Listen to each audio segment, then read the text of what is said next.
dándole la bienvenida a todos nuestros amigos en la red. Gerardo, tenemos 92 participantes, eres un taquillero con ellos. Entonces, bueno, voy a presentarles a Gerardo. Y la red de la Fundación Botín también, bienvenidos todos, es un placer tenerlos acá. Vamos a contarles un poco qué es la maestría en diseño. La maestría en diseño es una maestría interdisciplinaria.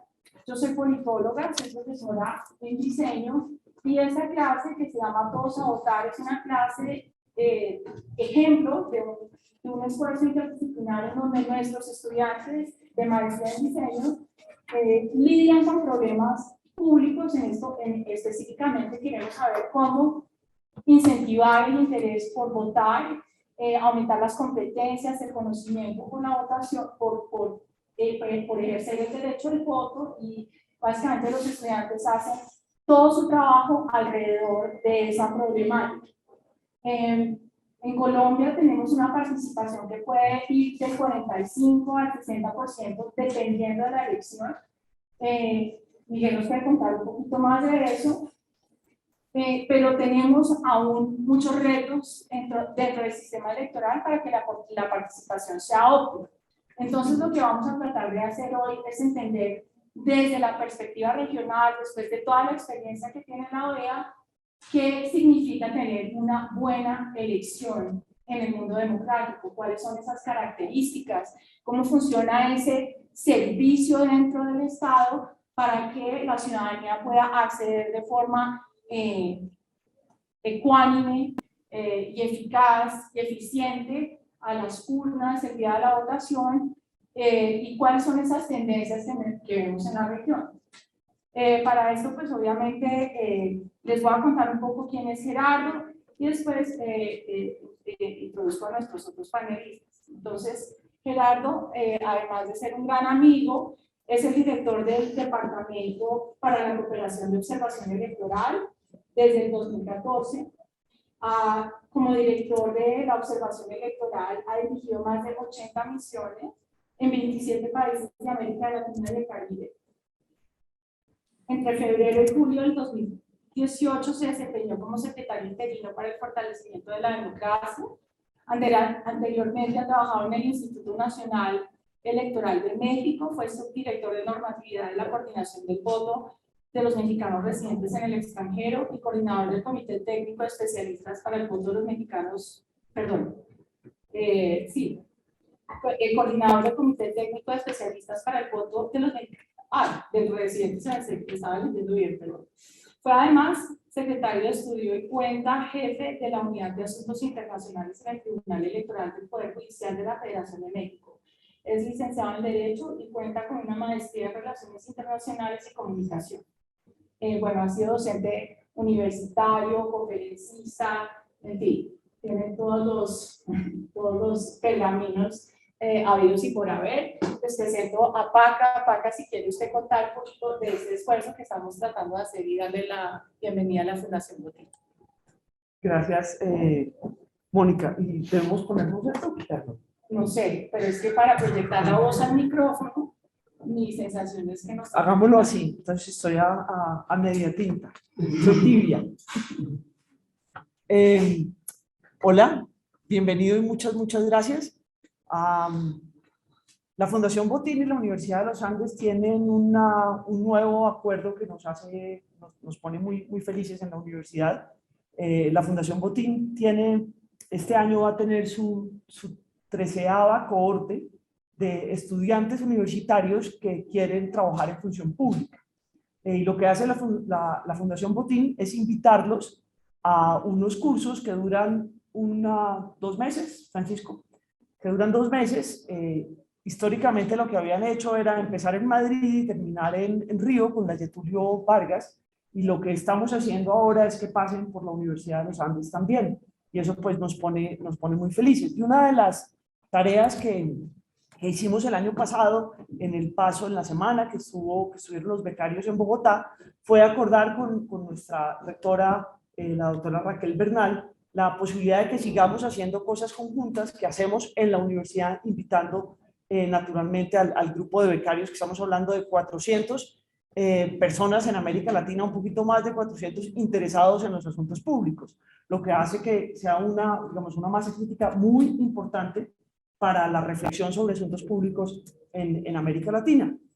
Mónica participó como profesora en este evento y digamos, a lo que nos comprometimos con Íñigo y con Javier en la Fundación Botín y con los estudiantes de la Escuela de Gobierno, pero también ha habido estudiantes de Ciencia Política y de Economía de los Andes en la Fundación Botín, es encontrar esos espacios donde podemos unir esfuerzos, donde podemos hacer reflexiones conjuntas, y esta clase abierta es perfecta para seguir trabajando conjuntamente. Muchas gracias a todos los que se han conectado y muchas gracias a los que están aquí. Yo creo que esta es una oportunidad muy buena para que hagamos esa tarea conjunta. Y muchas gracias a ti por estar con nosotros también.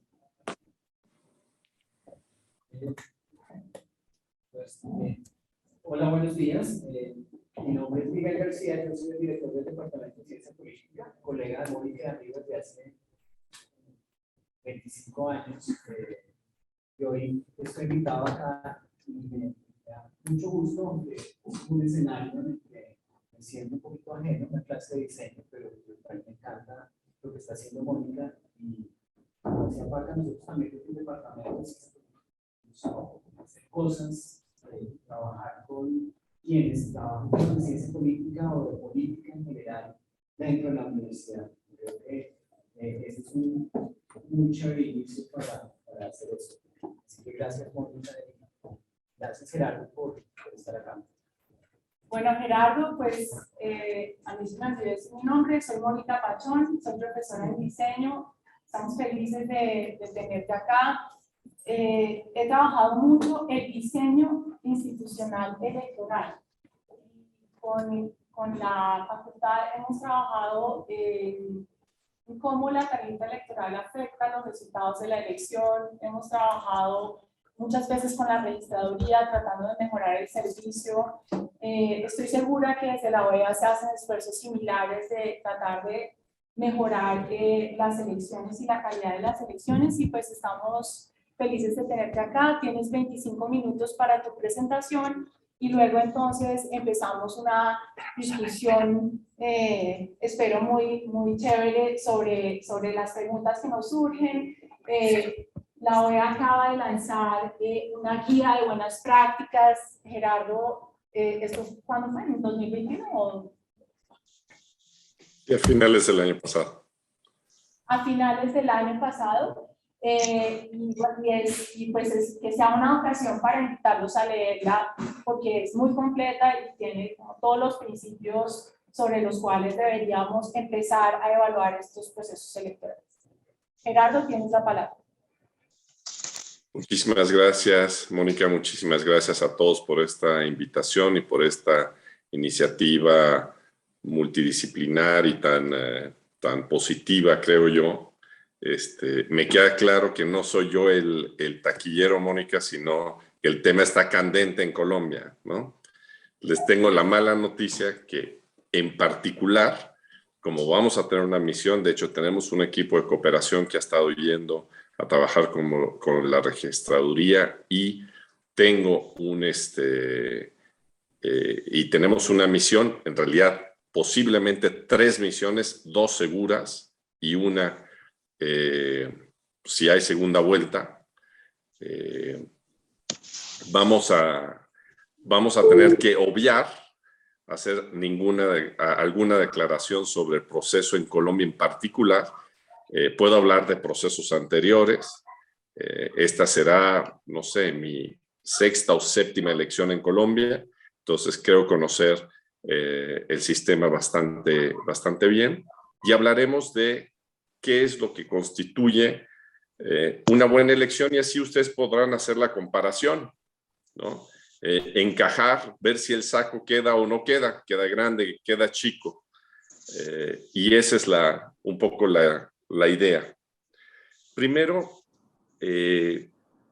también agradecerles que rara vez me piden hablar sobre una elección buena. Esa es la realidad.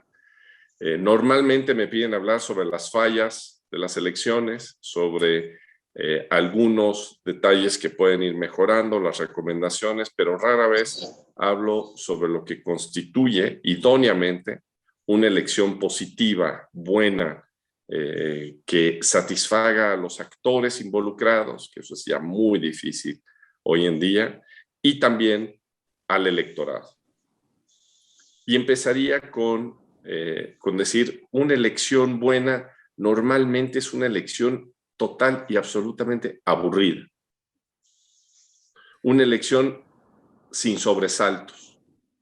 Una elección en donde los candidatos son corteses, donde no hay ningún problema logístico que llame demasiado la atención, en donde todos aceptan los resultados, donde la población va a votar sin ningún contratiempo, todos pueden ejercer su voto y el voto refleja la voluntad, los resultados reflejan la voluntad expresada en las urnas.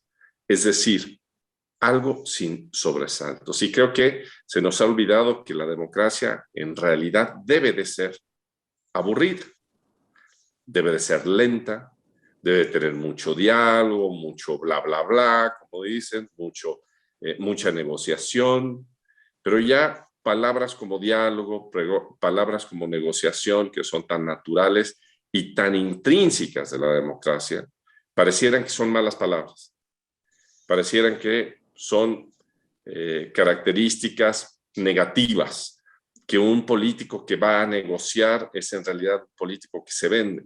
Eso no es así. Eso no es así. Desde la OEA tenemos 4 principios que guían los procesos electorales y luego les voy a hablar de otros principios, digamos, a nivel nacional o secundarios, y después, por último, les voy a hablar un poco de el proceso como tal que se necesita para tener una elección, y cada etapa tiene a su vez ciertos principios. Las primeras, digamos, los primeros serían principios generales de una elección, conforme al sistema interamericano. Deben de ser inclusivas, deben de ser limpias, deben de ser competitivas y deben de ser periódicas. Por inclusivas, ¿a qué nos referimos? Nos referimos tanto a los actores, es decir, a los votantes que van a elegir, ¿no? Que sea universal el voto, la Carta Democrática lo dice así, como que las personas puedan participar, puedan acceder al poder público a través de los distintos mecanismos, tanto de votación como de integración a la vida política. Deben de ser limpias. Cuando digo elecciones limpias, podemos hablar deben de ser justas y deben de ser libres, deben de ser elecciones sin violencia, deben de ser elecciones en donde los resultados tengan relación con lo expresado en las urnas, sin fraude electoral, es decir, deben de ser elecciones legales, en pocas palabras, basadas en un principio de certeza. Deben de ser competitivas. Ojo aquí, porque existe una obsesión ahora con que el principio sea equitativo y no necesariamente competitivo.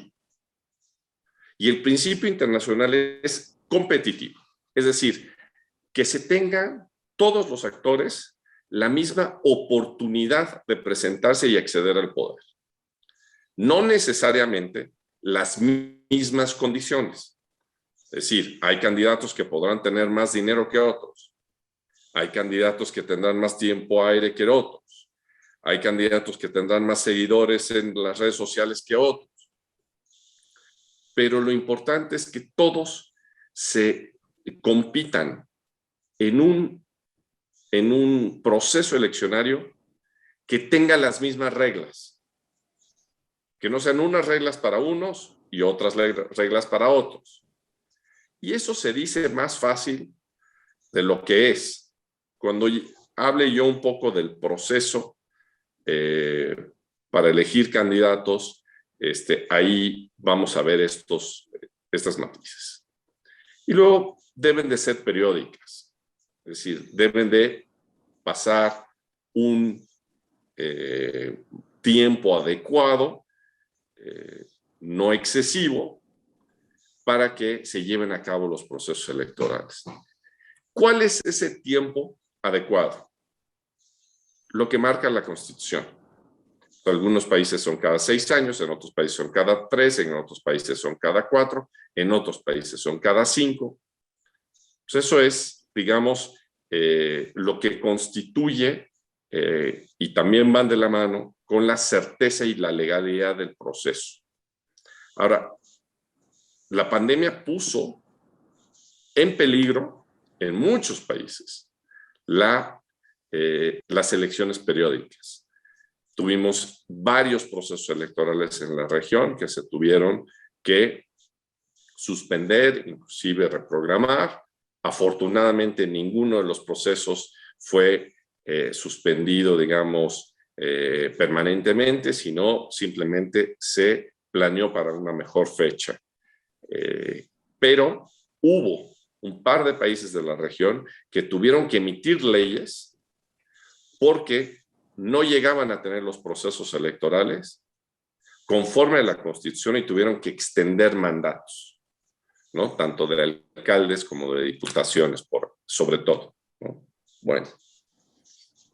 Ahora, además de estos principios, digamos, interamericanos, ya he mencionado algunos principios generales de todo proceso electoral.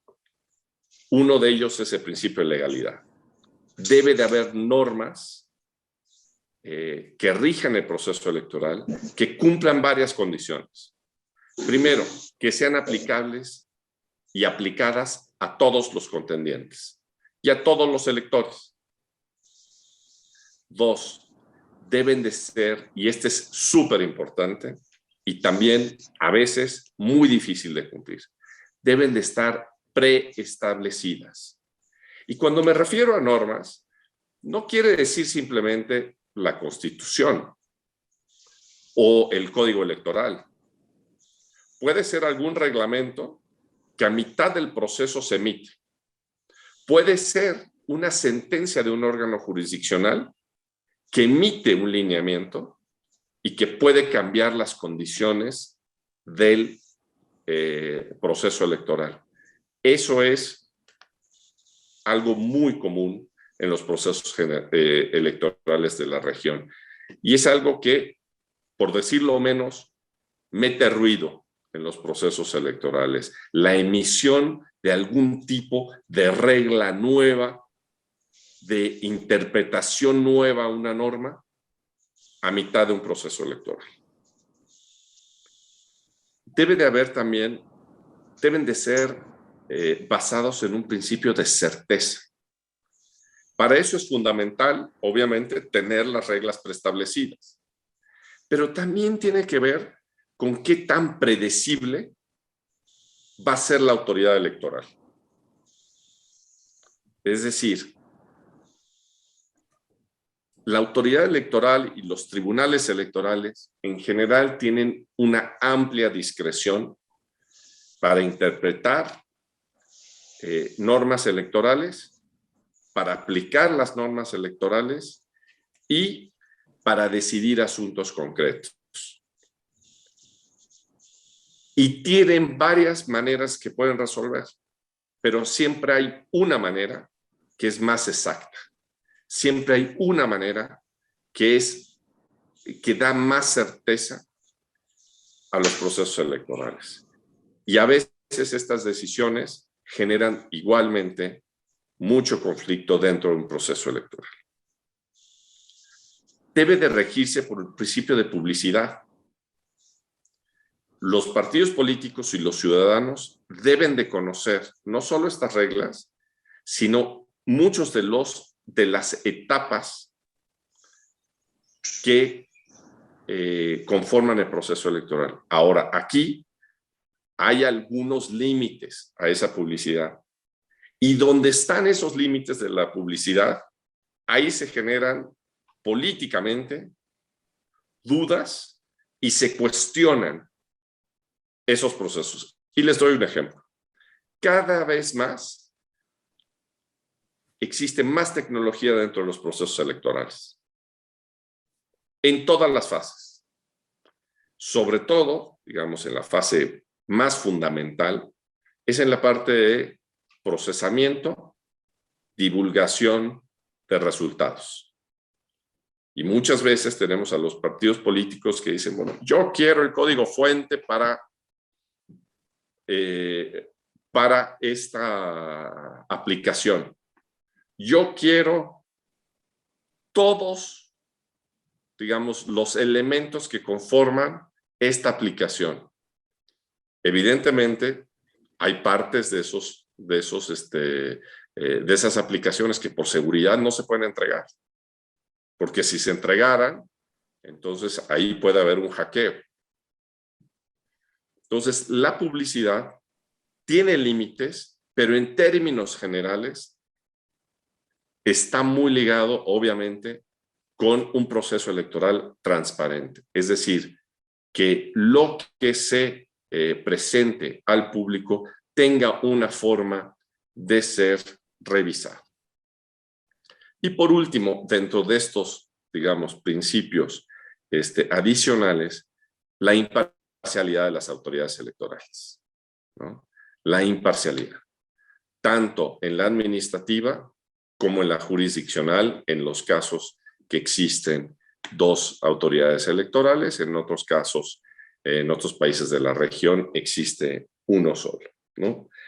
Y esa imparcialidad se debe no solo de garantizar a través del ejercicio, sino también se debe de buscar elementos que puedan garantizar esa imparcialidad. Ejemplo, que las autoridades electorales tengan un presupuesto fijo siempre, ¿no? Que no estén tratando de negociar políticamente sus presupuestos, que sean electos o sean designados, como sea el sistema, por un periodo definido y no dependa su remoción de si tomaron una decisión en un sentido o en otro. Deben de tener, evidentemente, la capacidad de ejercer su propio presupuesto y de ejercer sus políticas al interior de la autoridad electoral, ¿no? Y no ser víctimas, digamos, de presiones externas. Todo eso se puede regular externamente. Ahora, y con esto entro en la parte, digamos, última de qué constituye una elección buena o una buena elección. Empezando por, ¿qué se necesita para tener una elección? Lo primero que necesitamos para tener una elección son votantes. Bueno, pero hay que definir quién es o qué es el universo de votantes. ¿Quiénes son? Los que están registrados para votar. Eso no tiene necesariamente que ver con la ciudadanía en amplio sentido. Todos los ciudadanos tienen el derecho, pero para ejercer ese derecho a votar, necesitan llenar algunos prerequisitos. Requisitos para estar normalmente ingresados en un padrón electoral. Una lista nominal, una lista de votantes, tiene diferentes nombres en distintos países. Y esa lista nominal o ese padrón electoral debe de ser lo más exacto posible. Y la autoridad tiene la obligación de hacer eso. Es decir, debe de tener el último domicilio de la persona para que sepa dónde va a votar. Debe de tener los datos de esa persona para que no exista una suplantación de la identidad al momento de votar y debe de ser un instrumento seguro, que no pueda ser manipulable. En estos momentos, los padrones electorales son un riesgo en la región. Son un riesgo en la región porque en algunos casos no están muy actualizados. En otros casos, su divulgación, inclusive en algunos casos por internet, en el dark web, y la venta de los padrones electorales, pone en riesgo la integridad de ese padrón electoral.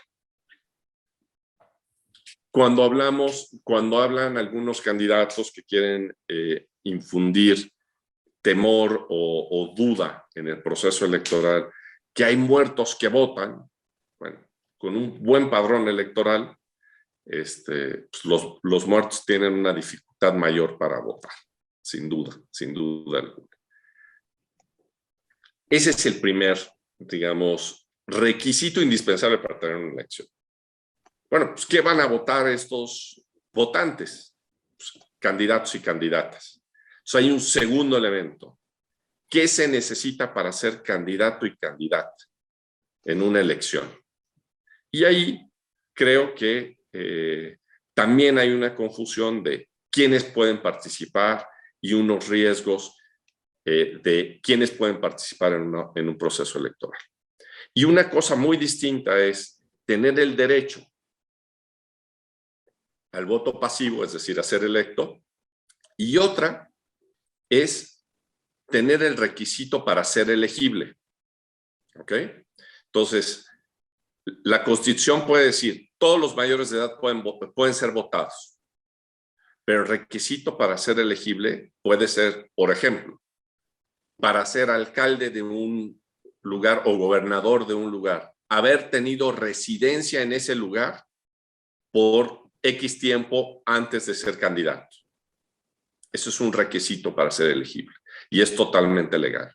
Otro requisito, no haber sido previamente alcalde o gobernador o presidente más de 2 ocasiones. Es decir, evitar una reelección perpetua, totalmente aceptable, ¿no? Entonces, la autoridad electoral debe también de verificar si esas personas son idóneas en el sentido de que cumplen con los requisitos para ser elegible.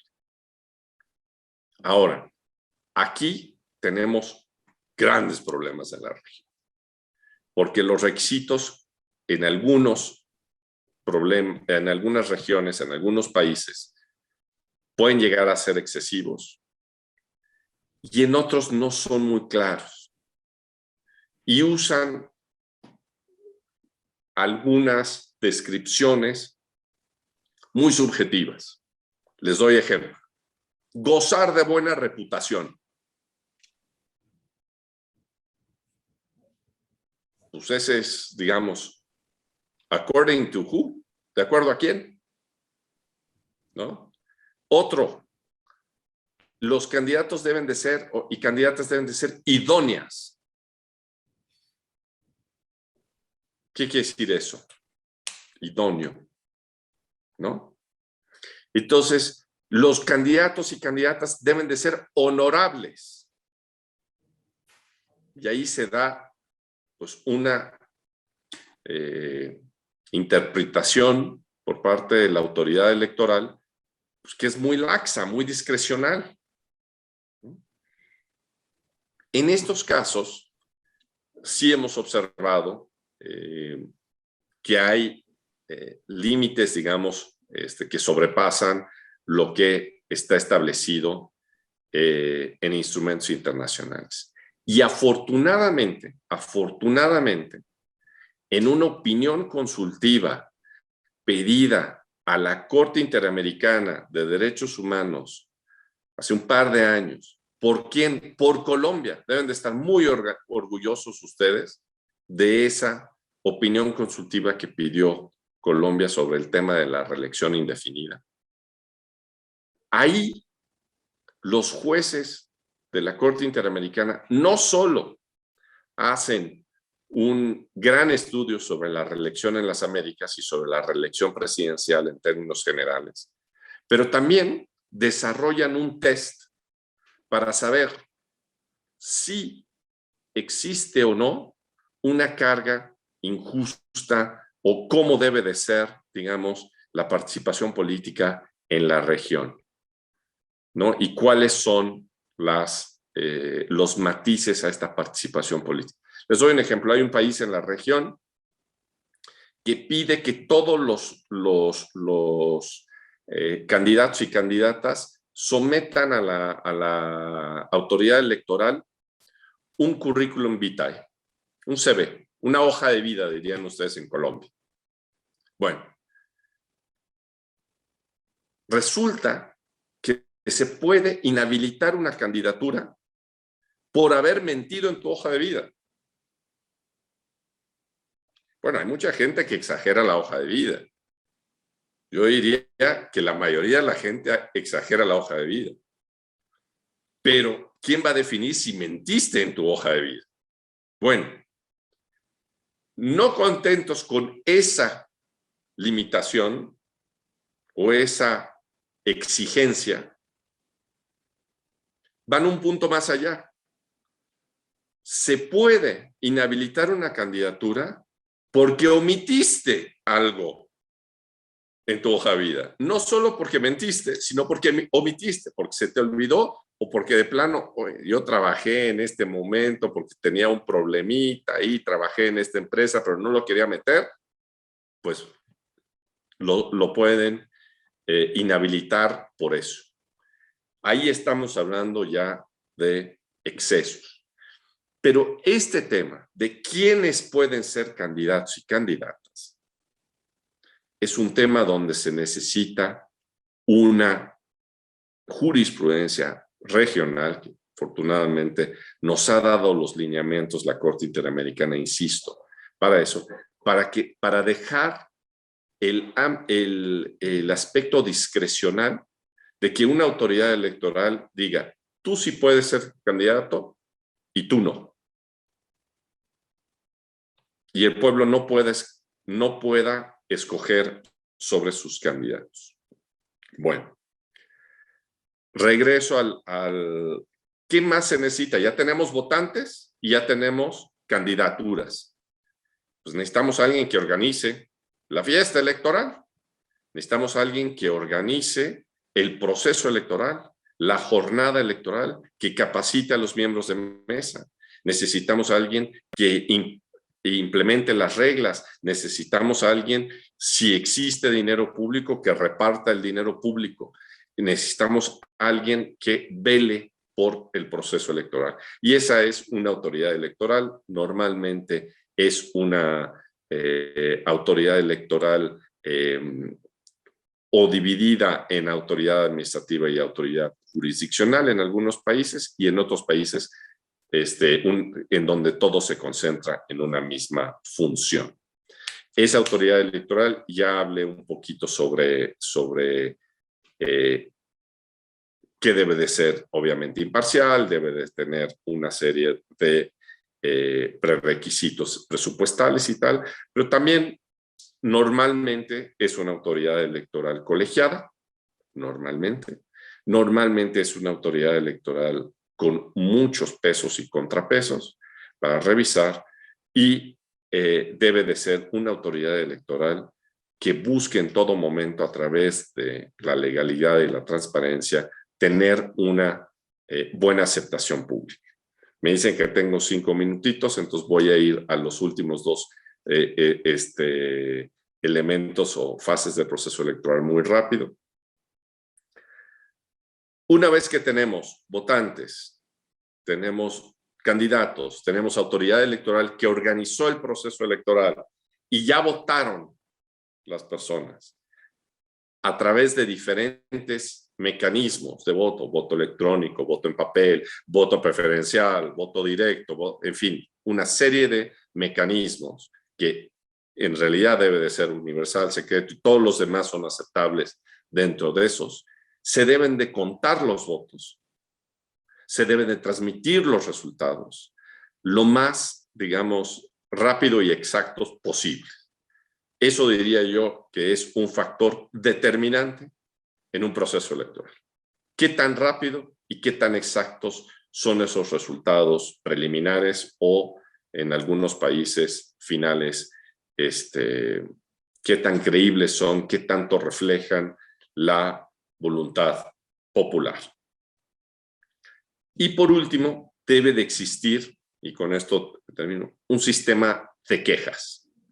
Un sistema de quejas donde los ciudadanos y donde los contendientes puedan encaminar sus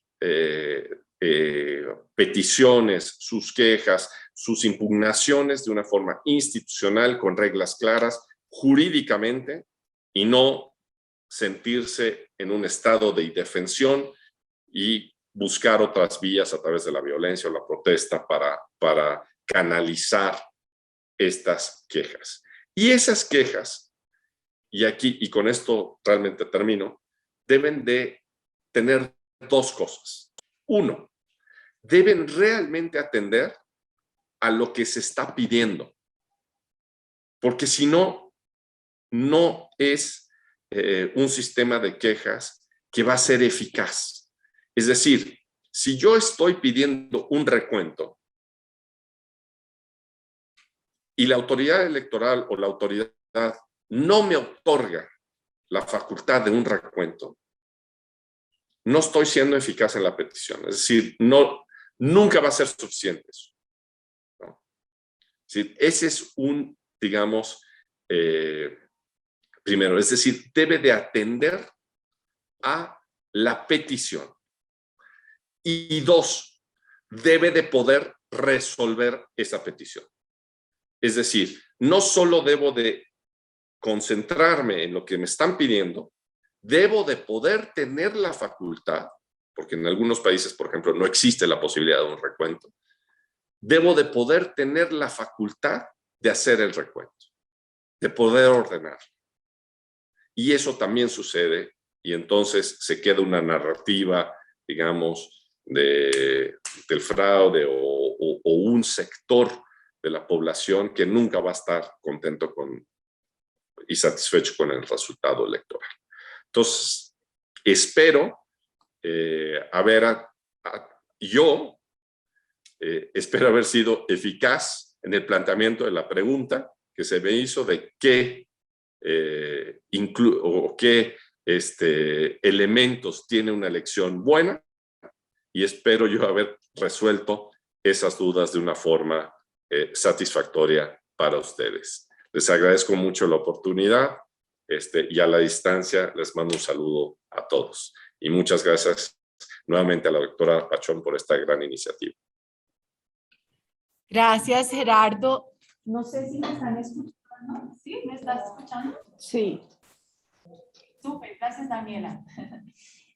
Vamos a pasar a las preguntas. Veo que hay dos preguntas del público virtual, Zulaibo y José Tomás. Si quieren escribirlas en el chat y nosotros las leemos. Y vamos a comenzar entonces con la PACA y sus preguntas. Así le decimos acá a Gerardo, para que no quede Con la PACA Zuleta, y después las preguntas de Miguel y mías, y de pronto metemos la cucharada acá. Entonces, PACA. Gerardo, muchas gracias. Muchas gracias. Gerardo, yo voy a hacerte tres preguntas que tienen que ver con angustias que yo oigo, no solamente en Colombia, sino en otros lugares de la región. Y quiero advertir que tú sabes muy bien, porque eres mexicano, que los latinoamericanos resolvemos que nosotros somos los peores del mundo siempre, ¿no? No hay nada más grave que el cambio en Colombia, y el mexicano dice, no, es peor en México, el argentino dice, es peor en la Argentina. Y todos tenemos esa visión de que nuestros sistemas electorales no funcionan y que tienen una cantidad de problemas. Y una de las cosas que en el caso colombiano siempre la gente insiste es la oportunidad de respuesta. La idea de que yo me inscribo para como candidato o candidata, me inscribo para una elección y las autoridades no son capaces de decirme a tiempo, o el sistema legal no es capaz, el sistema administrativo colombiano no es capaz de decirme si yo estoy en posibilidades de ser elegido o no. La registraduría y el Consejo Nacional Electoral pasan adelante, me dejan seguir, y cuando yo estoy elegido, tengo un proceso judicial por aparte con otro tipo de autoridades que me puede afectar mi ejercicio de las funciones para las cuales fui elegido. El tema de la oportunidad creo que es serio, y creo que además de alguna manera le hace algo de daño a la mirada que tenemos sobre las elecciones, pero lo estamos mirando solamente desde Colombia, y yo creo que tú lo puedes mirar con una perspectiva más amplia y mirar un poco más qué pasa en la región. La segunda es sobre los criterios de selección de las autoridades electorales. A Mónica y a mí nos ha tocado siempre contestar, pero ¿por qué quiere hacer política sin los políticos? ¿No? ¿Por qué quiere trabajar estos temas matando a los que han hecho política históricamente? Matando, obviamente, en sentido figurado. Una cosa que es como muy extraña. En Colombia, como tú bien sabes, los partidos políticos tienen una incidencia en la forma como elegimos a los miembros del Consejo Nacional Electoral. Y yo quiero que, sobre todo para los colombianos que dicen que eso es lo peor del mundo y eso es lo que daña a la autoridad electoral en Colombia, pues una mirada tuya sobre el tema. Y finalmente sobre el voto electrónico. En otra de mis funciones públicas siempre me han puesto a decir, hay que mirar cuáles son los sistemas de voto electrónico, y esta es la solución, como si existiera la mano de Dios en un tarrito y solucionara todos los problemas de las elecciones en términos generales, el voto electrónico.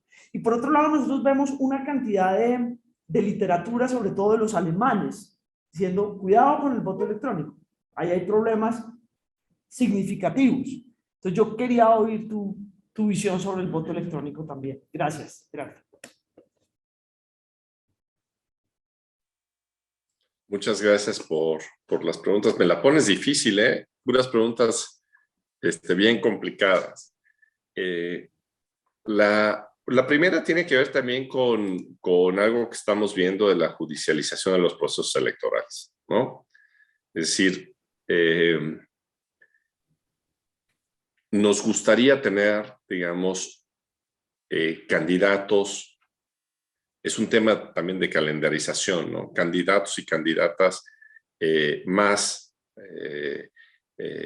ciertas con más tiempo, pero entonces empieza la campaña también antes, ¿no? Si uno ya está registrado o registrada como candidata, o sea, el pedir, no, pero no hagan actos anticipados de campaña es imposible.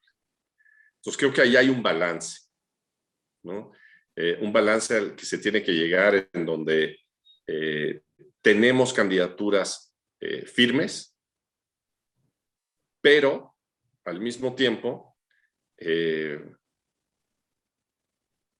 no se hagan actos anticipados de campaña.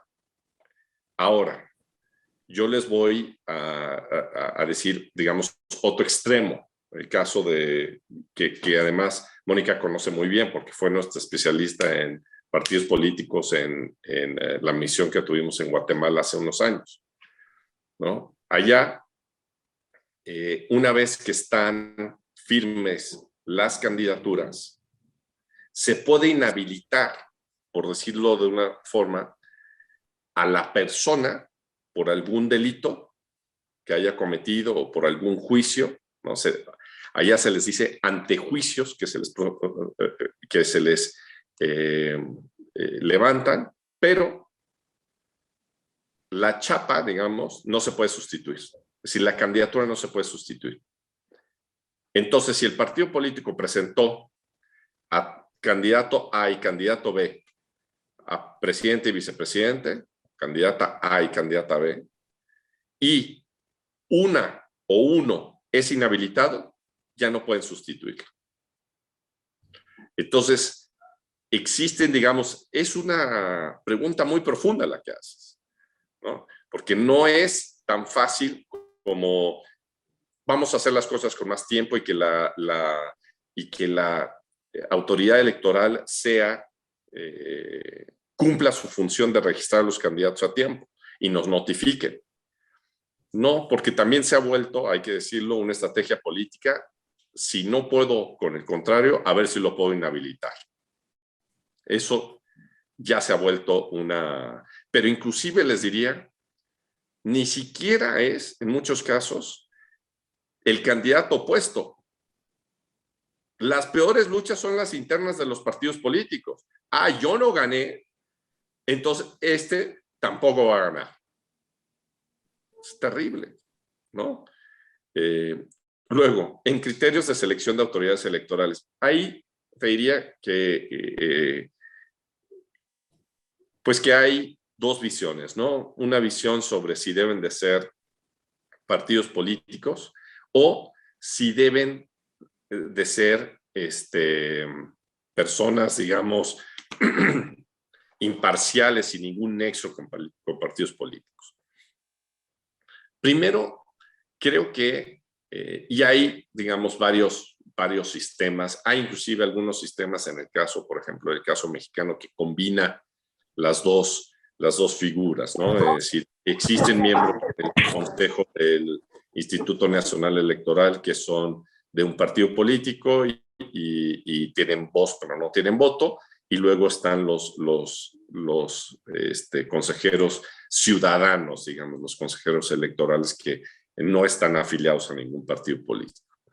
Yo lo que creo que ahí, digamos, la teoría detrás de tener un órgano colegiado no es tanto si son partidistas o no, sino que inclusive podemos tener en algunos casos que sean abiertamente partidistas o abiertamente parciales, pero digamos que el cúmulo de parcialidades genera la imparcialidad. Es decir, que no exista una autoridad electoral de 7 miembros en donde 6 son de un partido político y 1 es de la oposición, como sucede, por ejemplo, en Nicaragua o Venezuela. Pues eso sí, digamos, es llevar eso al extremo.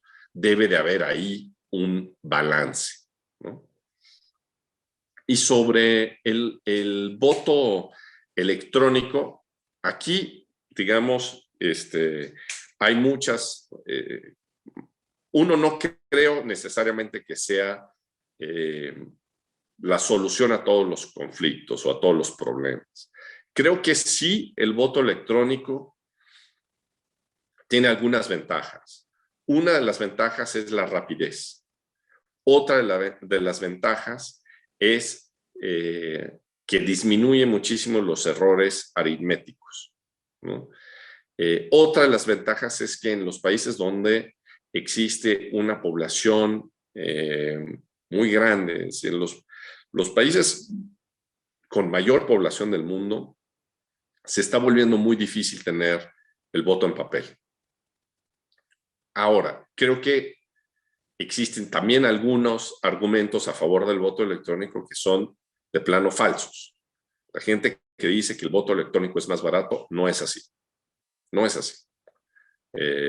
Hay que invertir muchísimo en servidores, o que dicen, por ejemplo, que no, a lo largo del tiempo se va a ir amortizando el costo. Tampoco es cierto, porque hay nuevos costos, ¿no? El software hay que cambiarlo, el software es en realidad lo que es caro. Es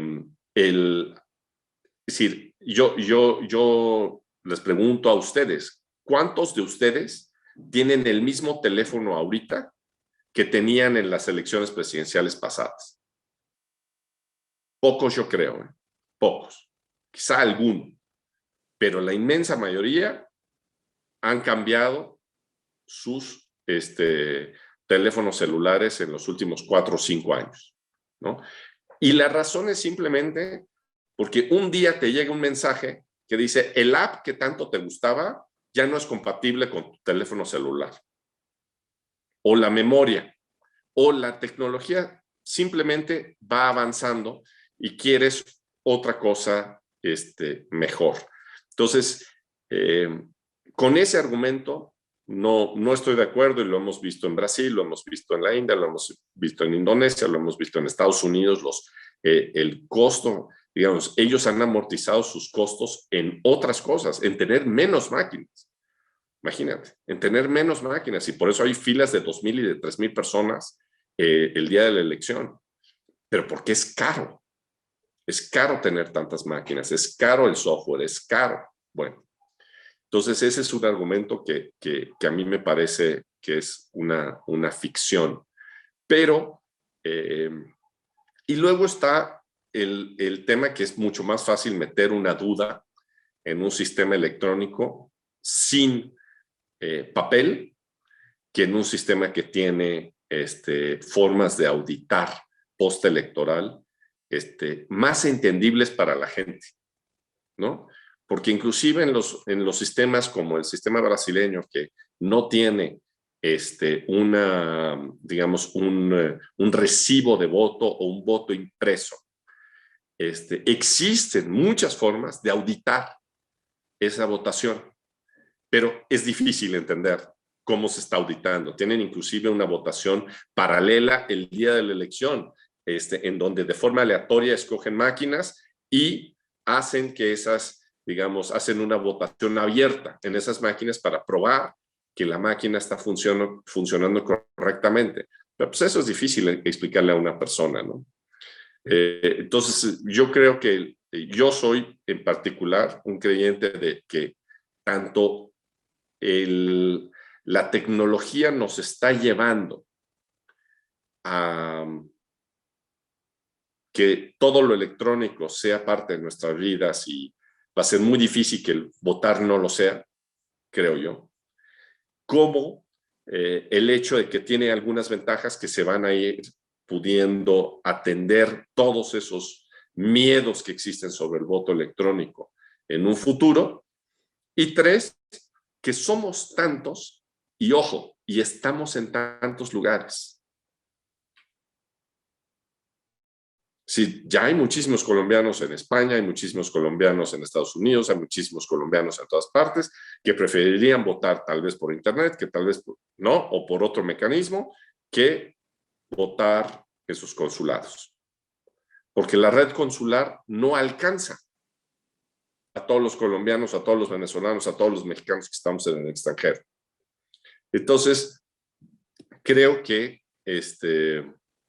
pues que es una realidad y lo que nos debemos de concentrar es cómo hacer el voto electrónico más seguro, cómo hacer el voto electrónico más transparente, cómo hacer el voto electrónico más amigable, más auditable, y diría yo eso sobre el voto electrónico.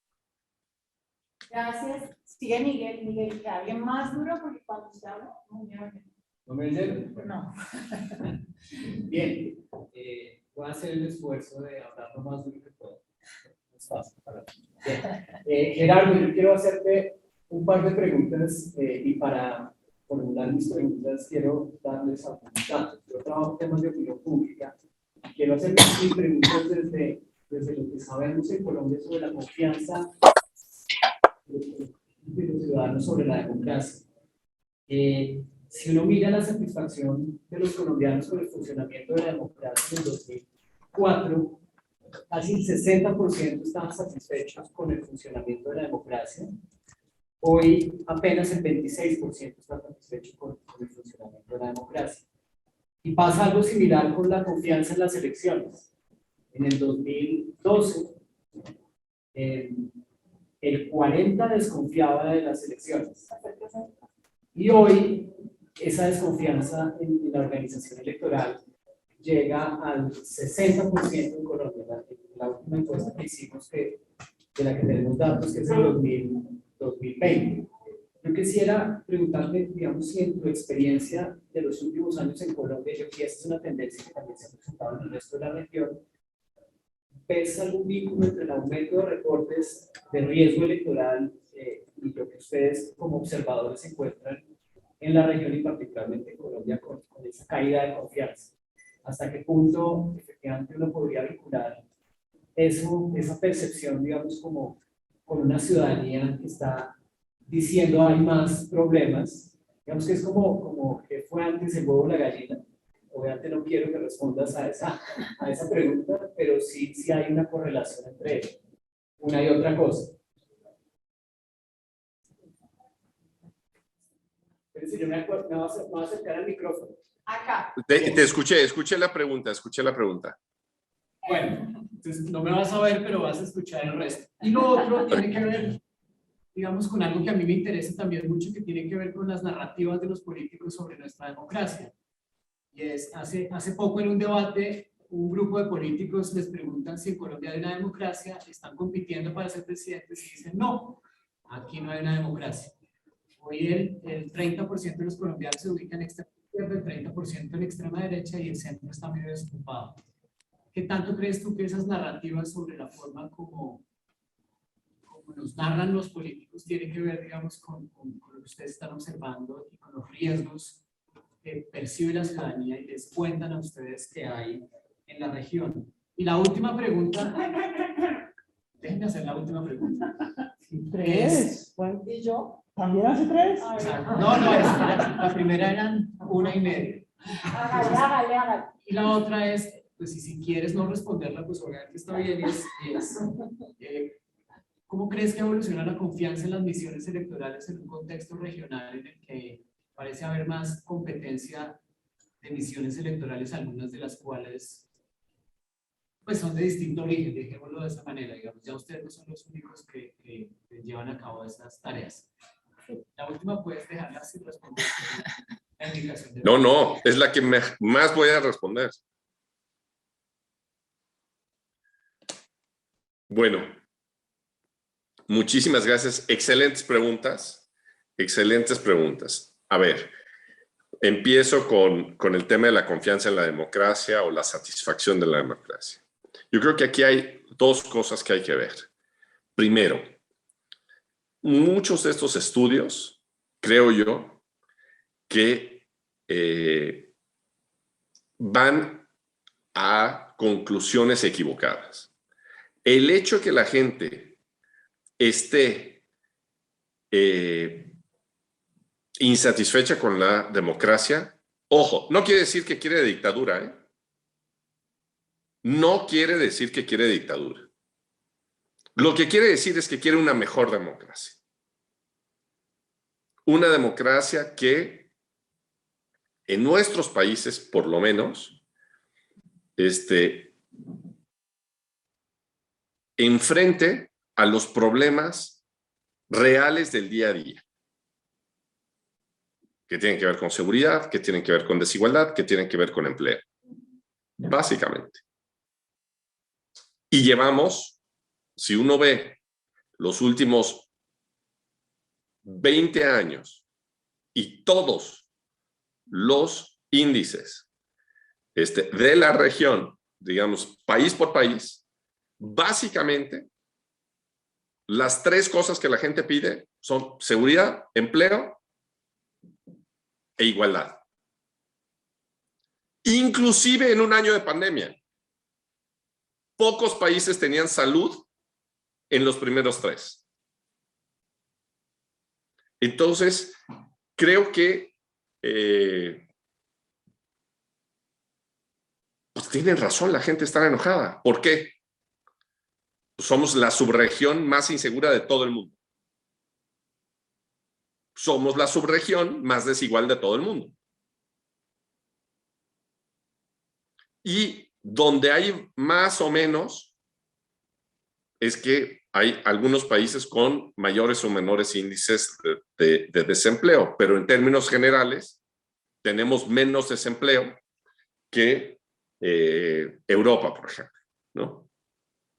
Y tenemos más economía informal que suple eso. Y tenemos más migración que también suple eso. Pero en los otros dos temas estamos fatal. Entonces, ojo, pero sí quiero hacer un énfasis en que no creo que la insatisfacción quiera decir, entonces vamos a la dictadura. Lo que pasa es que tenemos que encontrar cómo la democracia enfrenta esos problemas tan severos que que no nos abandonan, ¿no? Y en lugar de que los políticos estén concentrados realmente en esos problemas, pues están concentrados en otras cosas, hay que decirlo francamente, ¿no? Ahora, sobre el tema de la narrativa de que si somos una democracia o no, la democracia es un elemento en constante construcción, es una forma que está en constante construcción y por eso tantos rankings de integridad electoral. Acaba de salir el de The Economist sobre democracia, que si somos democracias, regímenes híbridos o si somos democracias incompletas o no imperfectas, o si somos democracias plenas, ¿no? De las cuales pues, en realidad solo mencionan a dos, me parece, de América Latina, que son Costa Rica y Uruguay, ¿no? Y todas las demás pues, son democracias en construcción. Lo que sí me preocupa es que sí hay una erosión democrática clara en la región, ¿no? En donde, y esa, yo no veo, no sé ustedes, pero yo no veo que esa erosión democrática que estamos viendo en la región en los últimos 6, 7 años, pues esté mejorando las condiciones de seguridad de la región, de los países. Yo no veo que esa erosión democrática esté mejorando las condiciones de igualdad en la región.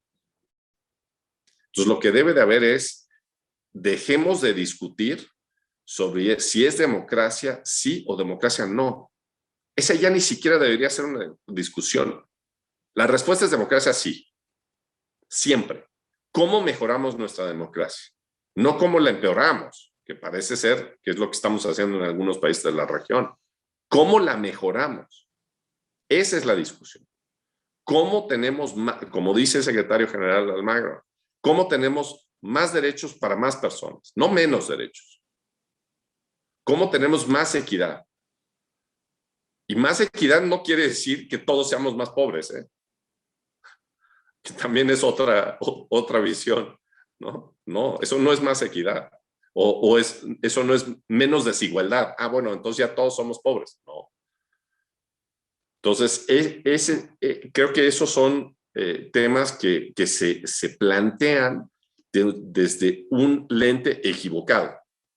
Y entonces, si uno plantea un problema desde un lente equivocado, la solución, pues, normalmente va a ser equivocada. Luego, sobre el tema de las misiones de observación electoral. Esta me encanta, gracias por habérmela hecho, porque aquí sí me puedo despachar, como decimos en México. ¿Existen más misiones o más observadores? Sí. Existen distintos ejercicios, ¿no? Existen lo que hacemos nosotros, lo que hace la Unión Europea, lo que hace, que también va a estar en Colombia, que lo que hace el Centro Carter, lo que hace la Organización para la Seguridad y la Cooperación Europea, la OSCE, que son misiones de observación electoral independientes e imparciales, que ven el proceso electoral en su conjunto e intentan dar una visión que a veces no les gusta a muchos políticos, que a veces no les gusta a un lado o al otro.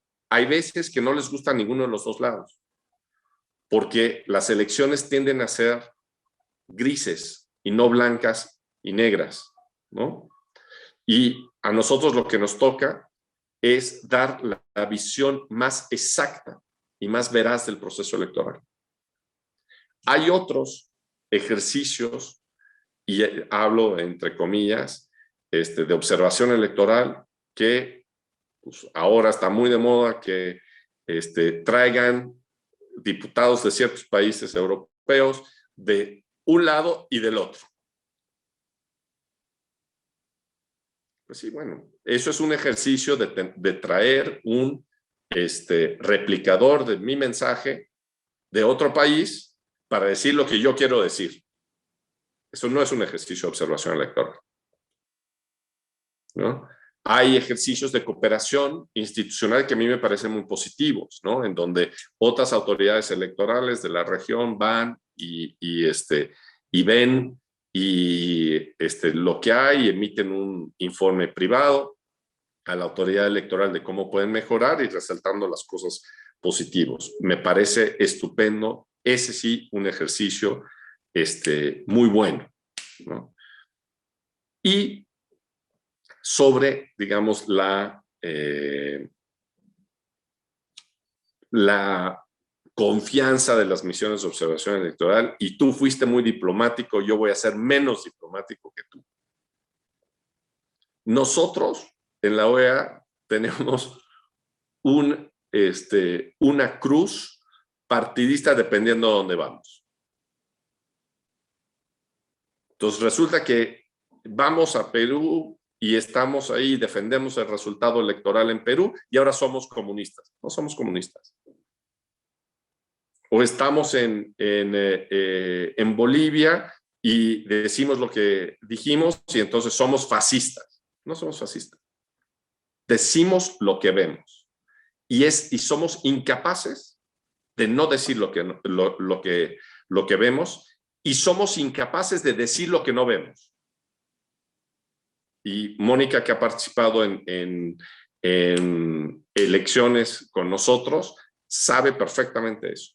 Lo que pasa es que la gente muchas veces no les gusta lo que decimos, ¿no? No les gusta que defendamos elecciones en algunos lados y que denunciemos procesos electorales pues, que no tuvieron integridad en otros lados. Entonces ahí creo que hay, digamos, una mala interpretación de nuestro trabajo. Y el tercer elemento es que en estos momentos muchos actores políticos no solo están interesados en atacar a sus contrincantes en lugar de proponer, digamos, soluciones para el país, sino que también están muy ocupados en atacar al proceso y a las autoridades electorales. Entonces llega un momento en donde las misiones de observación electoral se les pide que emitan una opinión sobre algún ataque que está recibiendo la autoridad electoral o el proceso electoral. Y las misiones de observación electoral, el momento en que hacen eso, también se vuelven un blanco de ataques. En lugar de que el candidato o la candidata que está haciendo los ataques diga, bueno, pues ya la misión de observación electoral de la Unión Europea o de la OEA dijo que no tengo por qué tener miedo a este sistema de conteo de votos, ¿no? Porque ya estudiaron el sistema mejor que nadie y dicen que no hay ningún problema. No, la solución no es esa, no es la solución lógica, no es la solución democrática. La solución es, ellos también son corruptos. Ellos también están mal. Entonces hace falta responsabilidad por parte de los actores políticos, ¿no? Hace falta que los que están participando en un ejercicio democrático quieran un poco más la democracia, ¿eh? Quieran un poquito más la democracia y la cuiden un poquito mejor. Gracias, Gerardo, por despacharte en esta pregunta. Voy a hacerte una pregunta. Yo le voy a dar la palabra a uno de los estudiantes que está aquí asistiendo para que pueda también realizar su pregunta. En la guía que ustedes hacen, hablan mucho de los partidos políticos como unos representantes importantes de los ciudadanos y que ese sistema de partidos es fundamental para que la democracia funcione. ¿Cómo afecta ese devenir democrático la regularización de candidaturas independientes y el declive de uso de partidos en la región, digamos, en la perspectiva también de la OEA y de las misiones, y cómo eso afecta a financiación, ¿no? Control de las campañas, y pues toda la idea de representación, porque finalmente estamos en un mundo en donde no sabemos muy bien estas candidaturas independientes si terminan en organización de partidos o no. Entonces, en Colombia hay como ese paralelismo entre el mundo de las candidaturas independientes, el mundo de los partidos, pero lo vemos en muchos lugares de la región. Me gustaría que nos contaras un poco cuál es esa experiencia, cómo esas, digamos, esos paralelismos y este incremento de candidaturas independientes puede afectar el mismo proceso democrático cuando se da. Y le doy la palabra a nuestro estudiante, por favor, para. Dices tu nombre. Yo me llamo Tomás.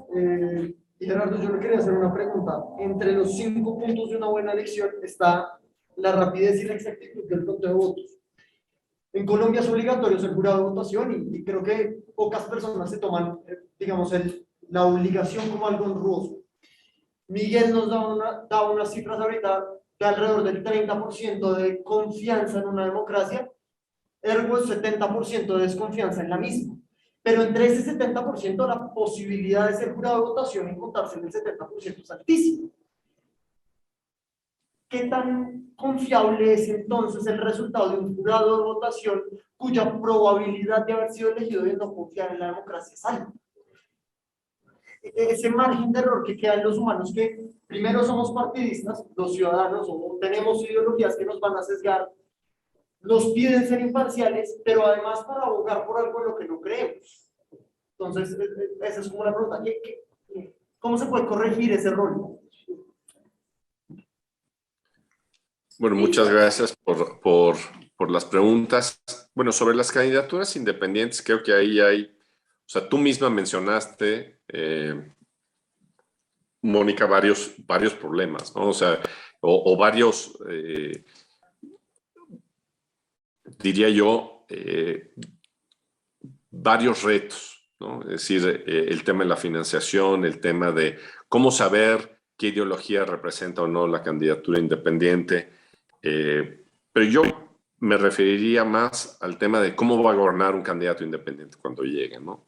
Lo que estamos viendo también y cuáles son las alternativas. En los países donde no estamos viendo o donde no existen candidaturas independientes, lo que estamos viendo es que candidatos de nombre o candidatas de nombre muy fuertes, lo que hacen es que se adueñan de un partido que le llaman el partido taxi, ¿no? El partido taxi es un partido normalmente pequeño, que es un negocio y que busca pues tener el mayor número de votos para tener financiamiento público, para tener más diputados, para lo que sea, pero en realidad no tiene necesariamente una ideología y pues literalmente que se renta al candidato que piense que mejor los puede llevar al destino, ¿no? Es decir, candidato taxi. Ahora le tendríamos que decir candidato Uber, tal vez. Pero ese es un tipo de partido político. Hay también los partidos que se llaman los partidos maletín, ¿no? Y eso tiene que ver un poco con la segunda pregunta que hicieron. Muchas veces los partidos corren con una serie de propuestas y llegan al gobierno y actúan no distinto, actúan diametralmente opuesto, ¿no? Y minorías, que uno vota por la minoría que se vende al partido mayoritario para tener pues más, para que pueda tener más votos y para que puedan sacar sus reformas, cuando justo en la campaña decían lo opuesto.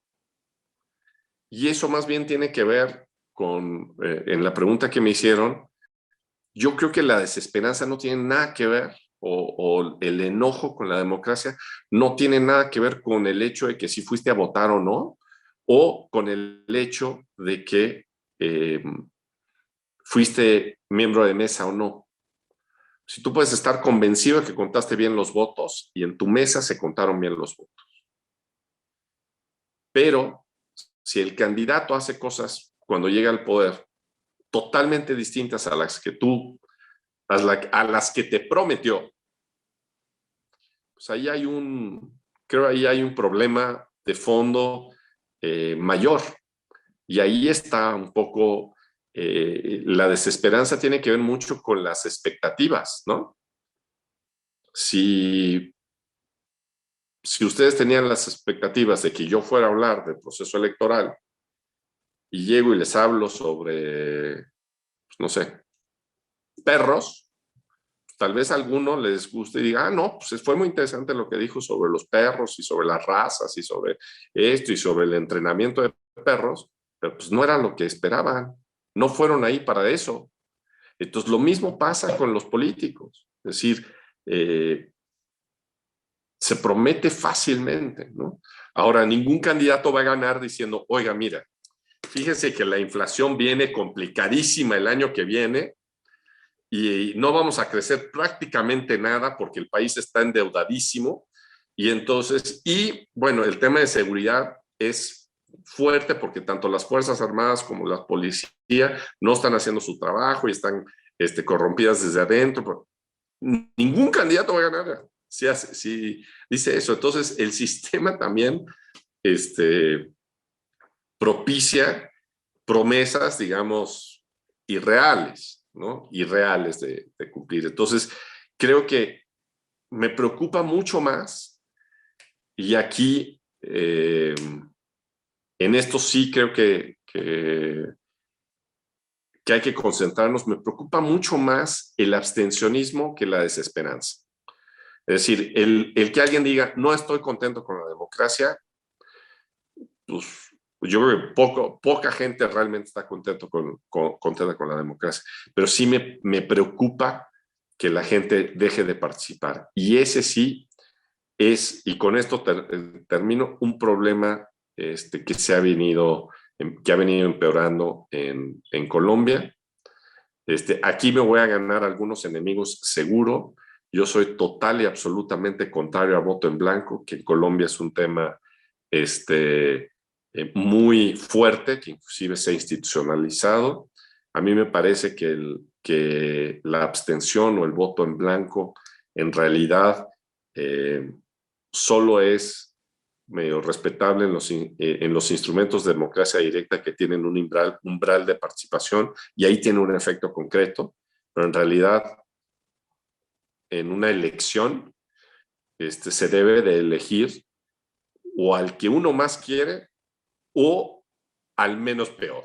Esa es mi opinión, ¿no? Es decir, es como ir a un restaurante y decir, bueno, me entrega, por favor, me da sushi, por ejemplo.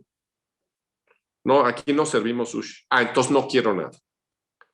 No, pero mire, hay pizza, hay hamburguesa y todo, y usted tiene hambre. ¿Qué quiere? No, pero es que yo quería sushi, no hay sushi, y yo lo que quería era sushi. Entonces se va a quedar sin comer. Bueno, si no fuera sushi, ¿cuál sería la segunda opción? Bueno, en mi caso, todo el mundo que me sigue en Twitter sabe que sería la hamburguesa, ¿no? La primera y la segunda opción. Pero eso es lo que creo. O sea, acabamos de estar en Costa Rica, una elección con 25 candidatos y candidatas. 25. Alguno bueno o mejor que otro tiene que haber. Alguno. Alguna. Que representa tal vez, como dicen en Estados Unidos, los single voting items. Una cosa con la que estoy de acuerdo. Una. Pues por esa persona voy. Y le voy a exigir que me cumpla esa cosa. Bueno, y la otra que también en esto ya, esa fue una crítica, pero ahí va la buena. Una cosa que me encanta del sistema colombiano. Esta idea de que el candidato perdedor va a un escaño o en el Senado o a nivel gobernador o a nivel alcalde, en todos los niveles, me encanta. Me parece que eso es un elemento de estabilidad que debería replicarse en toda la región, porque evita, de cierta forma, que se levante de la mesa y quiera arruinar el juego la persona que perdió. Es decir, no todo está perdido. Esa solución que ustedes encontraron en Colombia me encanta. Entonces hay una en la que no estoy de acuerdo con el tema del voto en blanco y una que me encanta el sistema colombiano con el tema de digamos que el perdedor tiene o la perdedora tiene un puesto asegurado en la administración pública. Super Gerardo, pues muchísimas gracias. Ha sido un placer tenerte acá. Lo mismo le digo a Paca, a Miguel, a la Fundación Botín. Les recuerdo que esta es la clase abierta de la maestría en diseño, que en diseño hacemos de todo. Inclusive pensar en este servicio del día de elecciones, antes de elecciones, posterior a elecciones, que es un tema transdisciplinar que le interesa a la gente que estudia el gobierno, la ciencia política, el diseño, el arte. Todo el mundo debería estar interesado en mejorar la democracia, como dice Gerardo, y pues que este sea uno de muchos ejercicios para que podamos combinar diferentes audiencias. Aquí hay estudiantes de diseño, de ciencia política, de arquitectura, de gobierno, de economía. Entonces estamos muy felices de tenerte acá y ojalá que cuando vengas a Colombia puedas venir acá al campus.